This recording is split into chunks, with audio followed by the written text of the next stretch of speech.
Por favor, vayamos a nuestras Biblias, al Evangelio de Mateo, capítulo 28, desde el versículo número 19 hasta el versículo número 20. Mateo, capítulo 28, desde el versículo número 19 hasta el versículo número 20. Leemos, dice así la palabra de Dios. Por tanto, id y haced discípulos a todas las naciones, bautizándolos en el nombre del Padre y del Hijo y del Espíritu Santo, enseñándoles que guarden todas las cosas que os he mandado. Y aquí yo estoy con vosotros todos los días hasta el fin del mundo. Amén. Hermanos, el día de hoy vamos a estar hablando acerca de las ordenanzas de la Iglesia del Señor Jesucristo. Para esto, hermanos, hay que partir de una realidad, de la realidad de que lo que hoy entendemos como un sacramento o una ordenanza no es lo mismo que se ha entendido en la Iglesia desde los inicios. Por ejemplo, no estoy diciendo que nunca existió la práctica de los sacramentos o las ordenanzas. Lo que trato en realidad de decir es que la forma como ellos practicaban los sacramentos era un poco distinta, era un poco diferente. No era exacta a como la practicamos nosotros al día de hoy. La Iglesia primitiva consideró en un momento que el bautismo era una manera de acercarse, por ejemplo, al perdón de pecados, basándose en las verdades expresadas en la palabra de Dios, como por ejemplo Marcos 1:4, Hechos 13:24, Hechos 19:3-4. Y aquí, hermanos, consideremos que en esa época se estaba recién formando un marco de doctrina. Y mucho de esto es lo que tenemos al día de hoy como nuestras doctrinas que defendemos. En cuanto a la Cena del Señor, por ejemplo, también en 1 Corintios 11, al parecer, cuando la iglesia primitiva celebraba la Cena del Señor, también tenían tiempos de ágape, de compartir entre ellos. Y esto terminaba, según Pablo, en descontrol, en desorden, que los llevaba a no participar de la Cena del Señor de una manera digna. También, hermanos, hay que decir que si vamos a los primeros años de la iglesia, no podemos llegar a conclusiones exactas de la forma en la que ellos practicaban la Cena del Señor.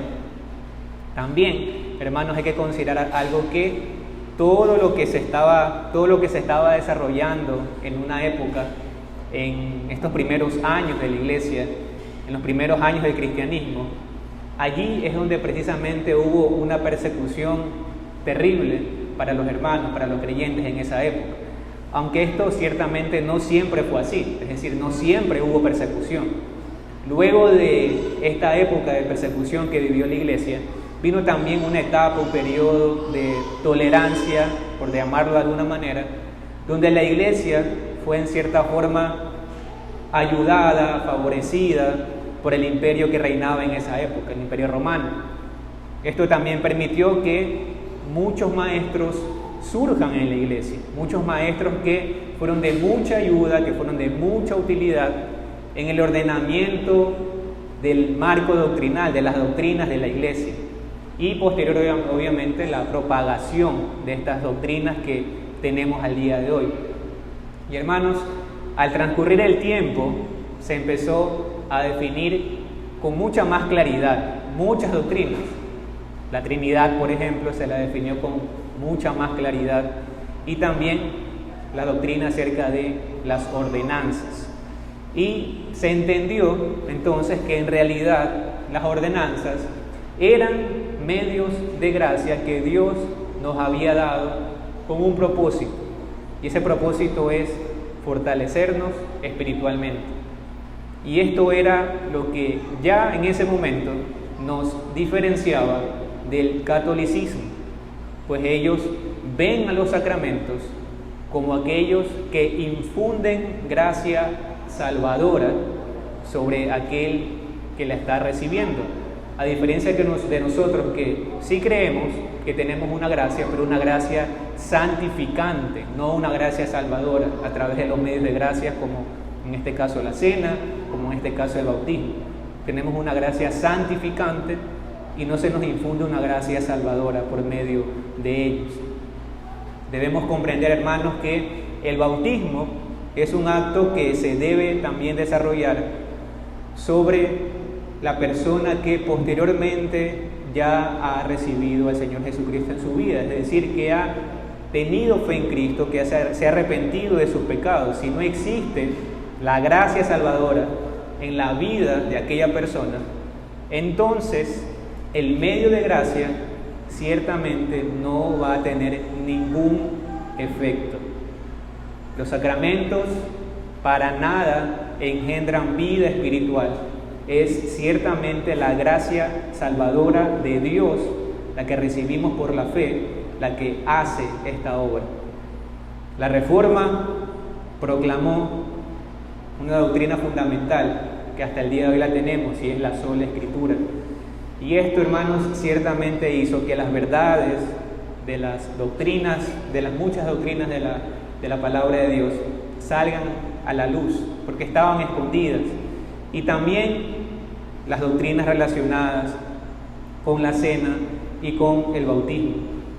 Entonces, hermanos, esto fue de mucha ayuda para tener más claridad y desmentir muchos errores que circulaban en esa época por parte de la Iglesia de Roma. Teniendo entonces este marco histórico en nuestra mente, quiero decirles, hermanos, que hoy vamos a hablar, como les había dicho, y es el tema del sermón también, acerca del bautismo y la cena del Señor. Y hablaremos un poco más de estas ordenanzas de manera breve, en realidad, porque si usted entiende que lo que estamos viendo es una serie de predicaciones relacionadas con la Confesión de Londres de 1689, lo que sigue después de este capítulo es hablar acerca del bautismo de una manera detallada y también de la cena del Señor de una manera detallada. Entonces, esto es un capítulo introductorio, por decirlo de alguna manera, acerca de estas dos ordenanzas. Y vamos a verlas en dos puntos, que es, el primer punto, la institución, el autor y la continuación de las ordenanzas. Y en un segundo punto estaríamos viendo la administración de las ordenanzas. Finalmente, unas conclusiones y unas aplicaciones. Oremos entonces para que el Señor nos pueda guiar el día de hoy. Señor, amado Padre Celestial, te damos tantas gracias, Señor, porque nos tienes el día de hoy aquí, Señor, congregados, celebrando tu día. Padre, te queremos rogar que seas tú ayudándonos, hablando en nuestra vida, hablando en nuestro corazón. Padre, fortalécenos, fortalece nuestra mente, nuestra alma y nuestro cuerpo para que tu palabra, Señor, pueda hacerse vida en nosotros, Señor. Una vida nueva, una vida que nos transforme, Señor, que transforme nuestra forma de pensar y nuestro entendimiento, Señor. Te pedimos estas cosas en el nombre de tu amado Hijo, el Señor Jesucristo. Amén.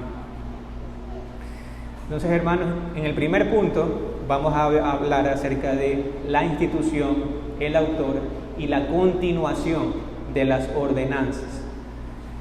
Debemos decir aquí, hermanos, que el bautismo, tanto el bautismo como también la cena del Señor, son ordenanzas que han sido instituidas positiva y soberanamente por el mismo Señor Jesucristo.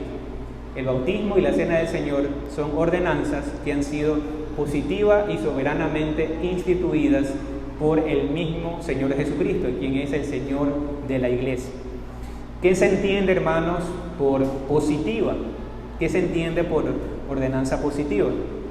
Bueno, debemos decir que es aquello que es adicional a lo que es por naturaleza.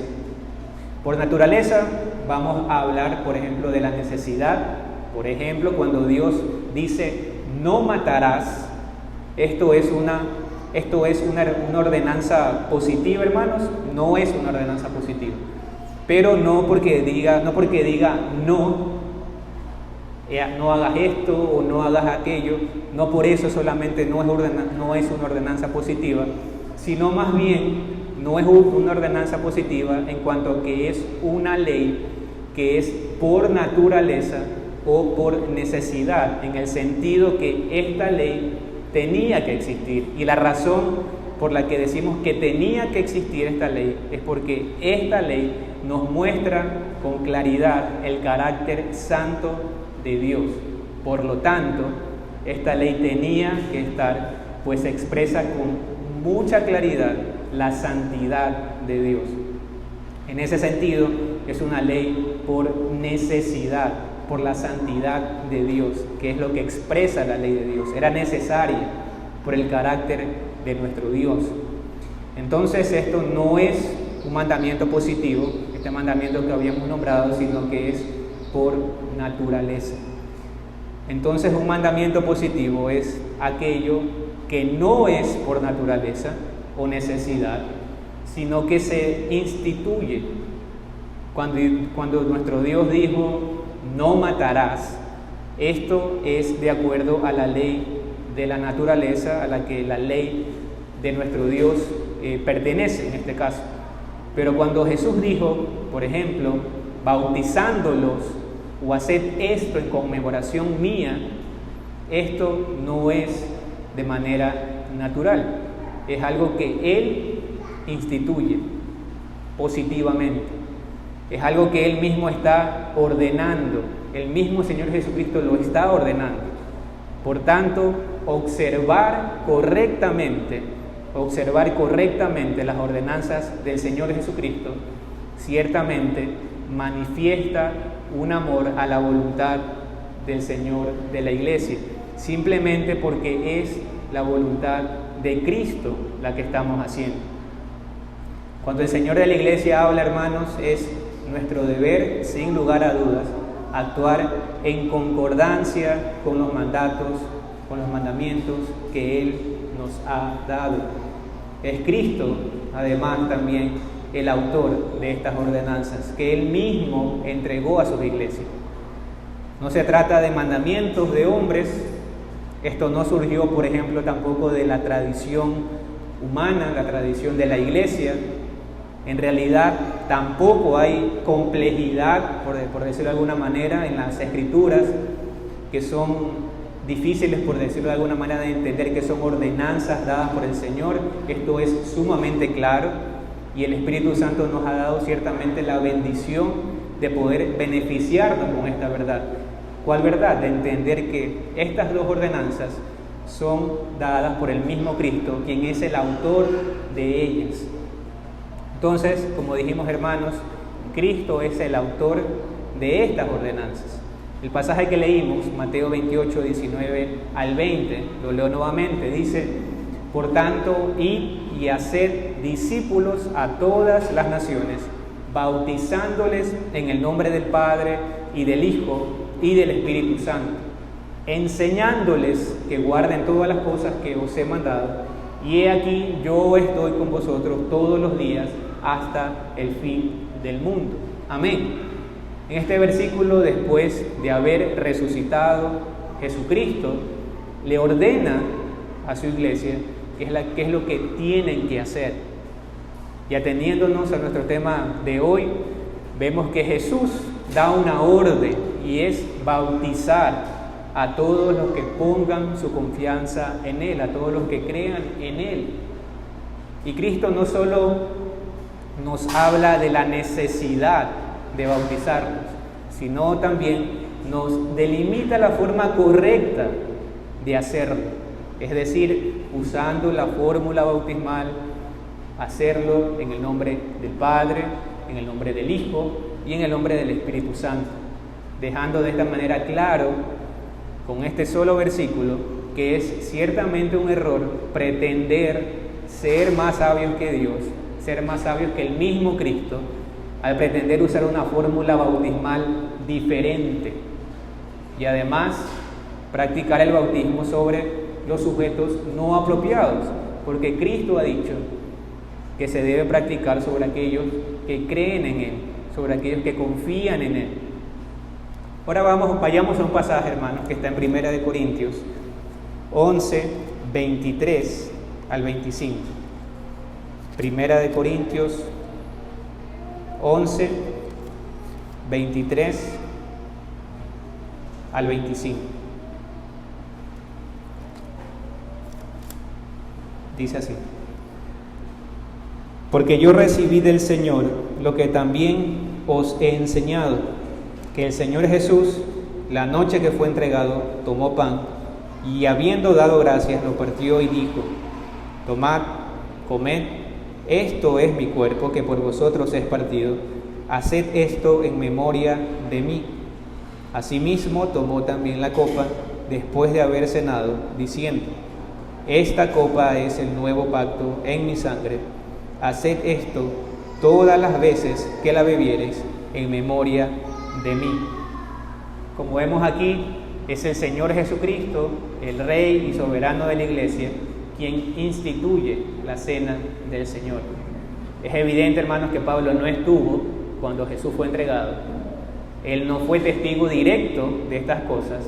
Sin embargo, Cristo mismo instruyó a Pablo acerca de esta ordenanza. Pablo nos está explicando aquí lo que los elementos que se usan en la cena simbolizan. Y además nos está explicando también el propósito que tiene el celebrar la cena del Señor para las iglesias de Jesucristo. Entonces vemos que es el Señor Jesucristo quien instituye tanto la cena del Señor como también el bautismo. Estas ordenanzas, hermanos, son de gran beneficio para el fortalecimiento del pueblo de Dios.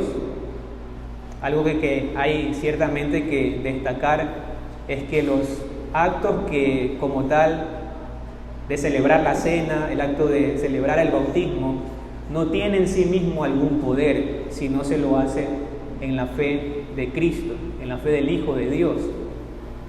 El creyente debe practicar ciertamente estas ordenanzas, entendiendo que son medios de gracia que nuestro Dios ha provisto. ¿Con qué fin?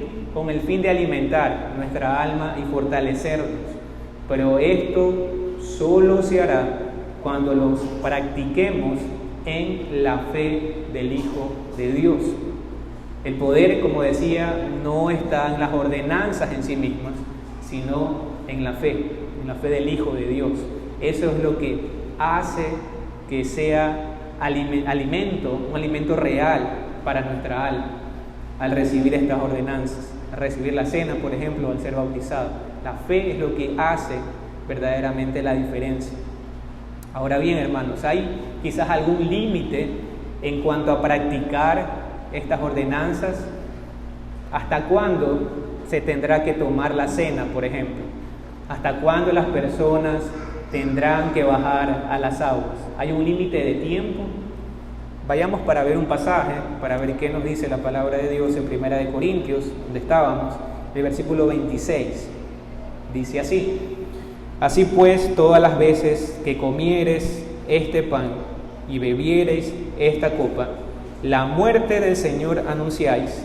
¿Hasta cuándo? Hasta que Él venga. Hasta que Él venga. Respondiendo entonces a la pregunta que hicimos, tenemos que practicar, hermanos, estas ordenanzas hasta que Jesucristo regrese por segunda vez. Hasta que Jesucristo regrese por segunda vez. La práctica de estas ordenanzas ciertamente no es algo opcional, es una obligación de cada iglesia el practicarlas, es una obligación de cada creyente el practicarlas. Es por eso que una iglesia de Cristo debe practicar estas ordenanzas. Y si no se están practicando, es ciertamente muy difícil que ese lugar pueda ser considerado iglesia de Cristo. Porque a los creyentes nos debe caracterizar el ejemplo de vida que nos dejaron los hermanos, por ejemplo, muy claramente en Hechos 2:42. De ellos se dice que, por ejemplo, perseveraban en la doctrina de los apóstoles, en la comunión unos con otros, en el partimiento del pan y en las oraciones. Es decir, en su vida de iglesia, la vida de iglesia de estos hermanos, giraba en torno a tomar de los medios de gracia que es de nuestro Dios. Y por supuesto que esto también incluye el tomar las ordenanzas, el ser partícipes de las ordenanzas del Señor, como es el bautismo y la cena del Señor. Ahora vayamos a otro pasaje, hermanos. Eso está en Lucas 22, versículo 14, hasta el versículo número 18. Lucas 22, desde el versículo 14 hasta el versículo 18.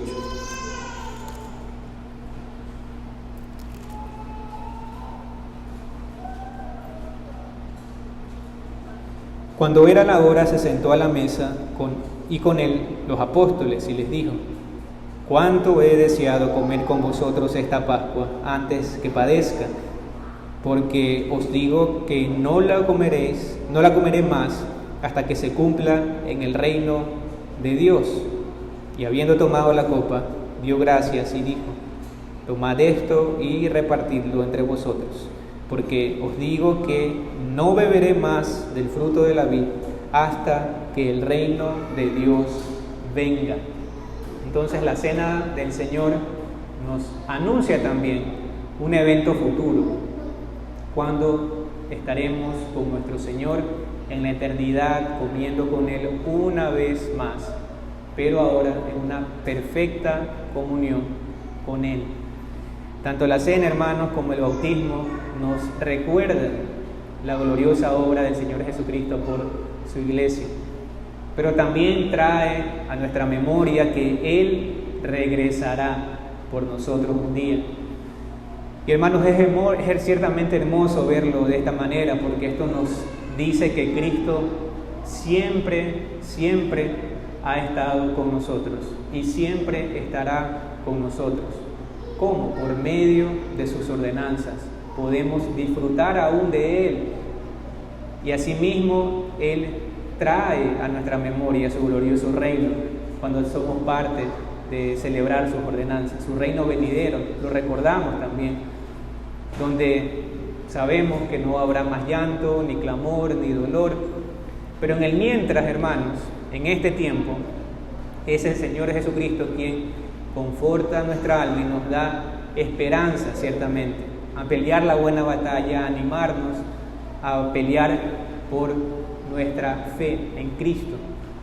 Eso también es algo que hace que celebremos la cena del Señor, por ejemplo, o que seamos testigos del bautismo de algún hermano. Ahora, hermanos, en cuanto al punto 2, aquí vamos a hablar de la administración de las ordenanzas. La administración de las ordenanzas. Las ordenanzas, hermanos, han de ser administradas solamente por aquellos hombres que están calificados y llamados para ello, según la comisión del mismo Señor Jesucristo. Quisiera que vayamos ahora a Lucas 12, versículo 42, hasta el versículo 48. Lucas 12, desde el versículo 42 hasta el versículo 48. Y dijo el Señor: ¿quién es el mayordomo fiel y prudente al cual su Señor pondrá sobre su casa para que a tiempo les dé su ración? Bienaventurado aquel siervo al cual, cuando su Señor venga, le haya haciendo así. En verdad os digo que le pondrá sobre todos sus bienes. Mas si aquel siervo dijera en su corazón: mi Señor tarda en venir, y comenzaré a golpear a los criados,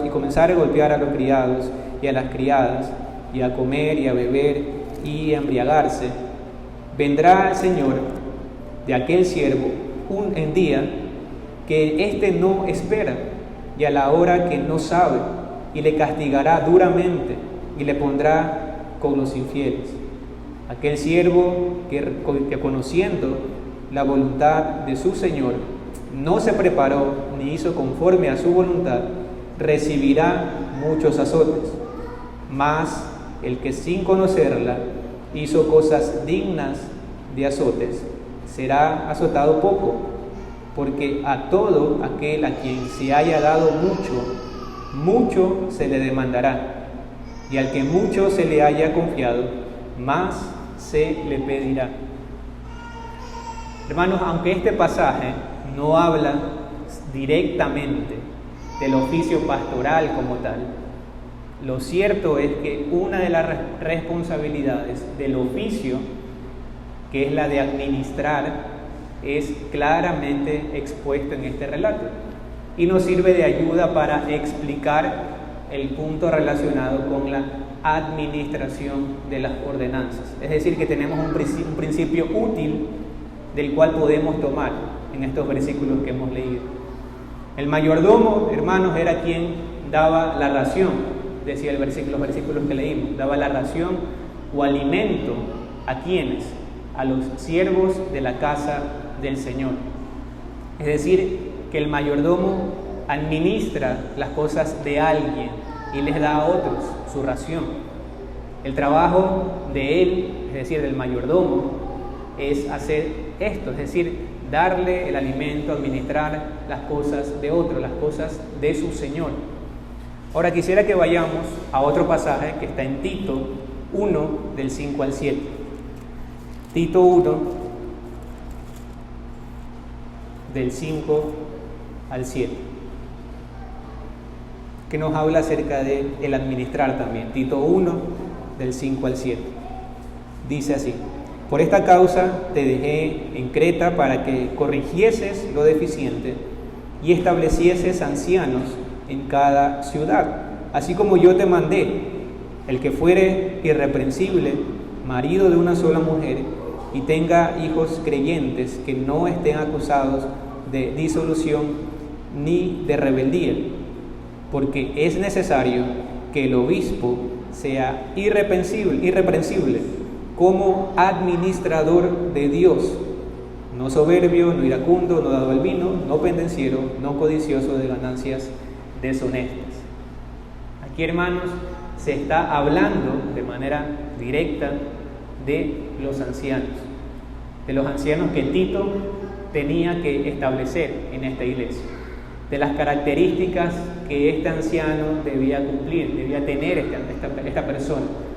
Se dice además que es necesario que el obispo sea irreprensible como administrador de Dios, Esto quiere decir que los pastores son los administradores del Señor Jesucristo, son sus mayordomos. Ellos son los encargados, en un sentido, de dar la ración o el alimento espiritual al pueblo de Dios. Veamos un pasaje más en Primera de Corintios 4, del 1 al 2. Primera de Corintios 4, del 1 al 2. Dice así: así pues, téngannos los hombres por servidores de Cristo y administradores de los misterios de Dios. Ahora bien, se requiere de los administradores que cada uno sea hallado fiel. Entonces, ahí está nuevamente esa palabra, ¿no? Administradores. Pablo aquí, hermanos, se refiere a los siervos de Dios como administradores. Aquellos siervos deben ser fieles, lo vimos en Tito y lo vemos nuevamente en Primera de Corintios. ¿Deben ser fieles en qué? Deben ser fieles en guardar los misterios de Dios. ¿Y qué es esto de los misterios de Dios? Bueno, esto hace una referencia a la palabra de nuestro Dios. Ahora bien, es cierto que Pablo está haciendo referencias a la palabra de Dios en este versículo, es correcto. Y puede parecer que no está relacionado en un sentido con las ordenanzas. Pero lo cierto, hermanos, es que las ordenanzas son símbolos visibles de ese alimento espiritual que es la palabra de nuestro Dios. Las ordenanzas, hermanos, son esos símbolos visibles de ese alimento espiritual que es la palabra de nuestro Dios. Y es, por lo tanto, facultad, hermanos, de los administradores de Dios administrar esas ordenanzas. ¿Y por qué solamente ellos? ¿Por qué solamente los administradores? En este caso, los ancianos, los pastores. Porque es así, hermanos, como Dios, dentro de su sabiduría, claramente lo ha determinado. El pastor Sam Waldron, acerca de esto, dice lo siguiente: Son los administradores de Dios los que tienen la autoridad de dar a los siervos de Dios su alimento espiritual, enseñarles y administrarles los misterios de Dios.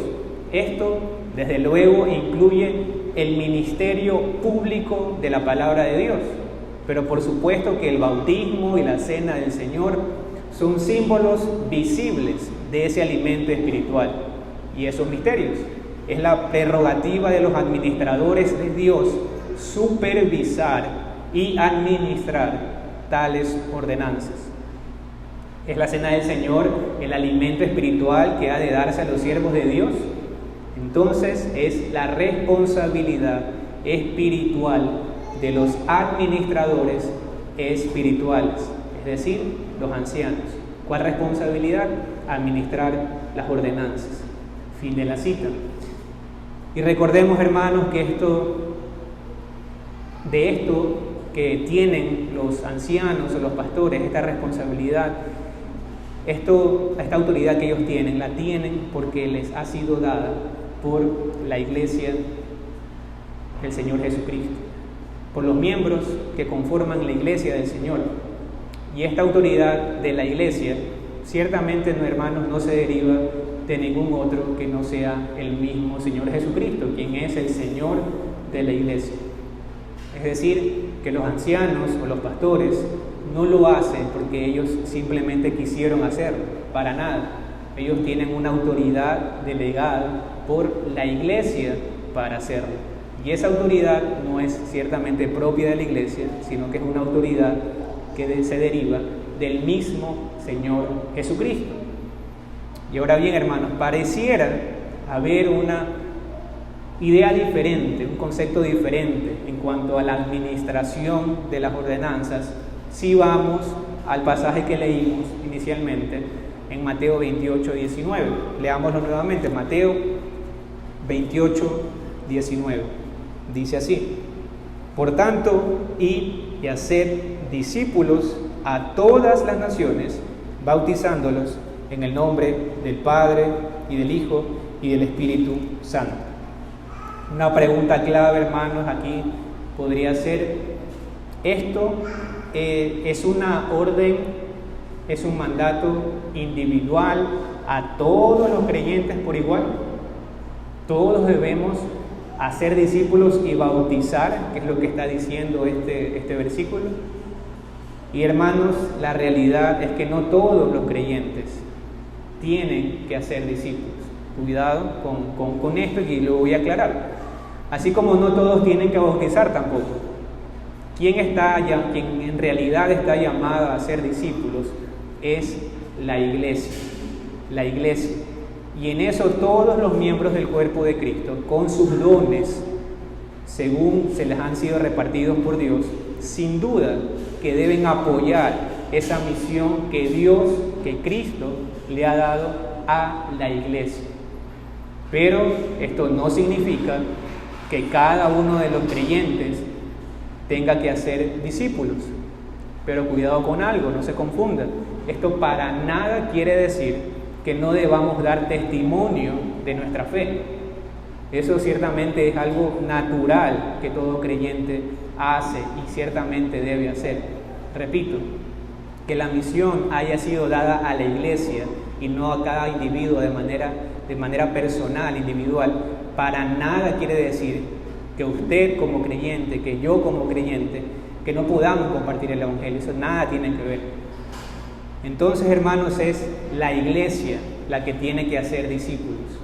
Y cada creyente como miembro tiene la responsabilidad y el privilegio de poner al servicio de la iglesia los dones que Dios le ha dado, para que la iglesia cumpla con esta misión que le ha sido encomendada por el mismo Cristo. En este sentido, y siguiendo el mismo argumento, es evidente entonces que tampoco todos los creyentes pueden bautizar. Tampoco todos los creyentes pueden bautizar, es decir, hacer el acto de bautizar a alguien. Por tanto, es un error, hermanos, creer que esta comisión de la que se habla en Mateo 28 es una comisión individual para cada uno de los individuos. Esto ciertamente es una comisión dada a toda la iglesia como cuerpo. Entonces, hermanos, si entendemos esto, alguien puede llegar a asumir que no tiene nada que ver con la gran comisión, es decir, que él no tiene ninguna participación en ella, que no debe hacer nada para que se cumpla la orden, el mandato que Cristo le ha dado a su iglesia. Y hermanos, eso sería ciertamente un pensamiento totalmente erróneo. Ciertamente toda la iglesia tiene que ver con la gran comisión. Todos los miembros de la iglesia deben velar en que la iglesia cumpla la comisión que nos ha dado el Señor Jesucristo. Y deben ciertamente esforzarse también por ser instrumentos útiles en esa obra. Y hermanos, ya casi para finalizar en esta parte, en este segundo punto, algo importante: los ancianos pueden también delegar la realización de las ordenanzas, es decir, ejecutar las ordenanzas a hermanos fieles, pero no pueden delegar ciertamente la responsabilidad, es decir, que ellos continúan siendo administradores de Dios y como tales son los responsables de su administración, de la administración de las ordenanzas, tanto de la administración de la Cena del Señor como de la administración del bautismo. Y aquí, hermanos, quisiera darle unas conclusiones. Los sacramentos, hermanos, o ordenanzas son dos, como hemos visto el día de hoy: el bautismo y la Cena del Señor, los cuales fueron instituidos por el mismo Cristo en forma de mandamiento positivo. Dichas ordenanzas, hermanos, no infunden gracia salvadora, más bien son medios de gracia dados a la iglesia de Cristo. Otra conclusión: Cristo, hermanos, es el único legislador de la iglesia, lo cual ciertamente lo faculta con la autoridad para mandar en su iglesia. Cristo no solo nos muestra que debemos cumplir con estas dos ordenanzas, sino que también nos enseña la forma en que debemos practicar estas ordenanzas. Y finalmente, en esta conclusión, los obispos, hermanos, o ancianos, son los encargados de administrar las ordenanzas que el Señor Jesucristo le ha dado a su iglesia. Ellos pueden delegar a que otro hermano pueda ordenarlas por algún motivo en especial en el cual ellos se vean impedidos de hacerlo, pero eso no quiere decir que deje de ser totalmente responsable sobre la administración de las ordenanzas. Finalmente, hermanos, unas aplicaciones. Y hermanos, aquí hay algo interesante en entender que las ordenanzas son medios de gracia, y es el entender que también estas son regalos de Dios. Son regalos de Dios a su pueblo. Nadie hizo algo para tener el privilegio de participar en ellos. Es Dios quien ha dado estos regalos.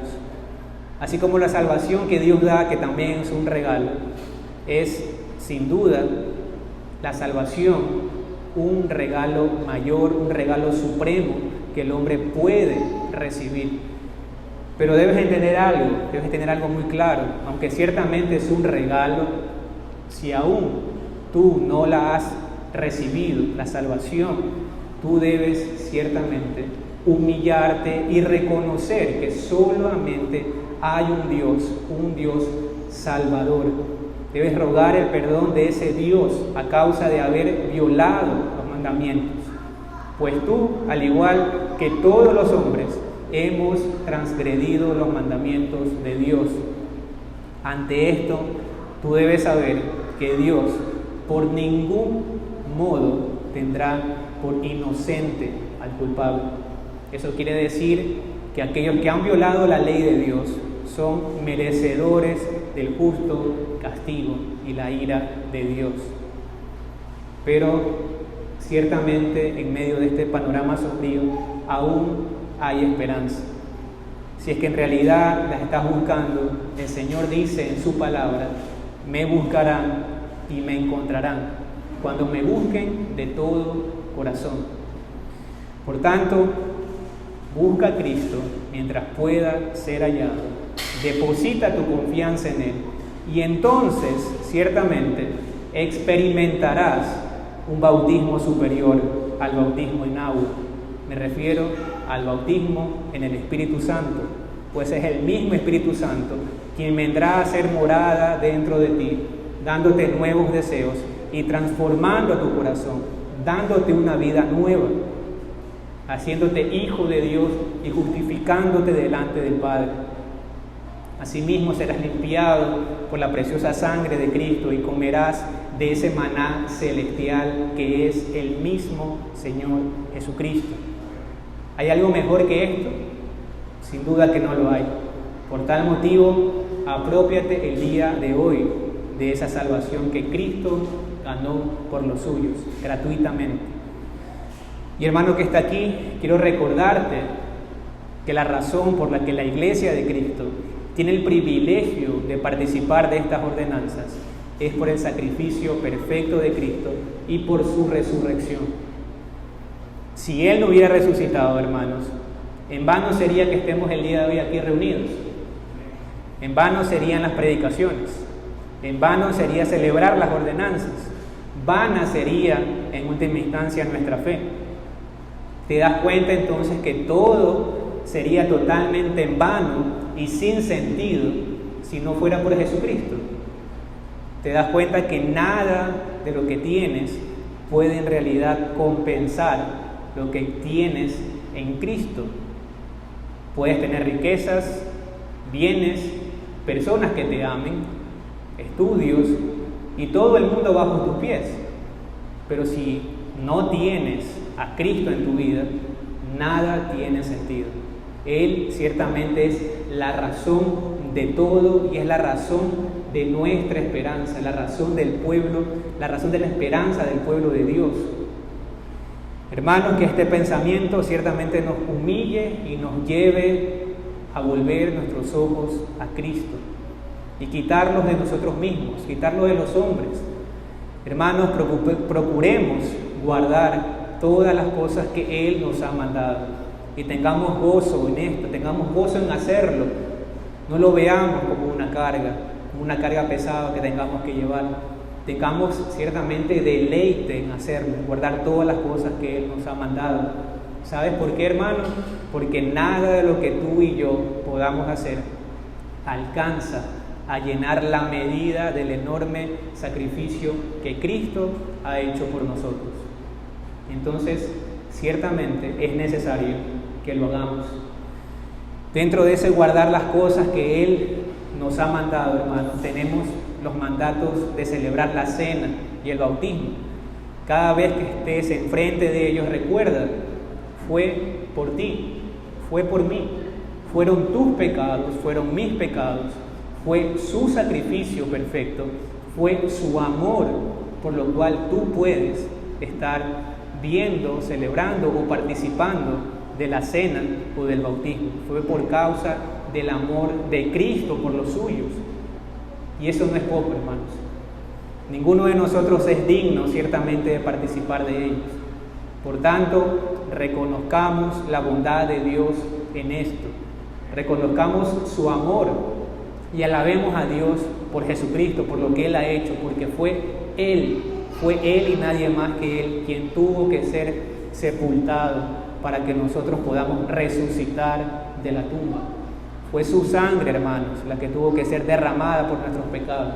Y fue su cuerpo el que tuvo que ser castigado para que hoy podamos disfrutar de ser insertados, de ser unidos en este nuevo pacto, en el cual nuestro Cristo es el mediador y el legislador de este nuevo pacto en el cual estamos.